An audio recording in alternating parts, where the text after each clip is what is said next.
har kuni foydali 5 daqiqalik chuqur nafas olish texnikasini qo'llang. Hamma nima qiladi? Ko'pchilik kun davomida chuqur nafas olmaydi, stress bo'lib yuradi. Hamma yuzaki yengil nafas olib yuradi. Oxirgi marta qachon chuqur o'pkani to'ldirib, nafasni chiqarib, mana shunaqa olganingizni bilasiz. Hozir bitta mana qarang, davay nafas oling.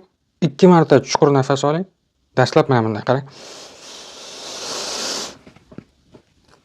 3 soniya ushlab turing.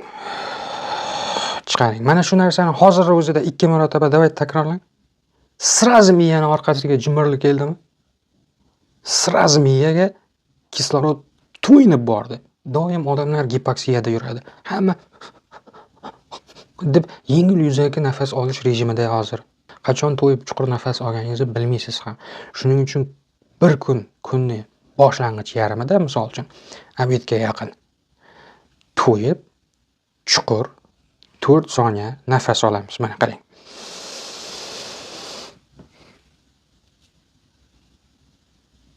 Uch soniya ushlab turamiz. 5 soniya chiqaramiz. Yana.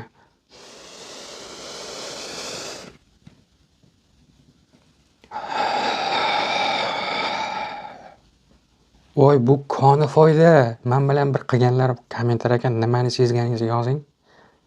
Miya tana rahmat deyordimi? Shu narsani 5 minut kuniga bir mahal qiling. Miyani rozi qiling. Miya aktiv chotki ishlaydi.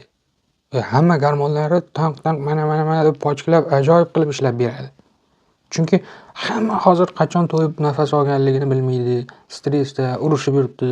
Qachon qarama tayyor, bu yomon informatsiyalar, xabarlar faqat negativ. Shuning uchun odam chuqur nafas olib, to'yib nafas olib bilmay qoldi odamlar. Bu esa sog'liqqa zarar. Yuzaki nafas olish miyaga yetarli kislorod yetkazmaydi. Bu esa kun davomida o'sh unumdorligini tushiradi. Noto'g'ri nafas olish organizmda stress gormonlari ko'payishiga va yurak qon tomir tizimiga salbiy ta'sir qilishiga sabab bo'ladi. Agar siz kuniga atigi 5 daqiqa mana shu usulda chuqur nafas olish mashqlarini qilib borsangiz, yanada organizmingiz aktivlashadi. Salomatligingiz, sog'lig'ingiz, yuragingiz va miyangiz yaxshi sog'lom ishlashni boshlaydi.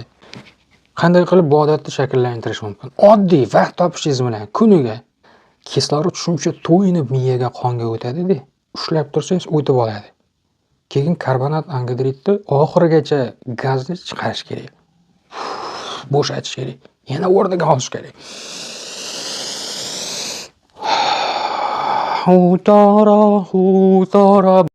Juda ko'p bepul imkoniyatlar yaratilgan. Misol uchun ovulyatsiya kunini hisoblab bilish yoki o'z analizlaringizni natijasini tibbiyot tomonidan tekshirib ko'rish.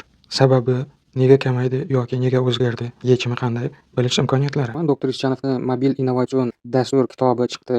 Bu kitob hamma tibbiy sohalar bo'yicha turli-tuman mavzulardan iborat. Mana eng kerakli, eng ko'p tashxislar yozma shakllarda, foto, video shakllarda joylangan. Ular haqida barcha ma'lumot, sabablari, belgilari, davo choralari, retseptlari hammasi joylangan. Tabiiy davo choralariga ajratilgan bo'limlari ham bor.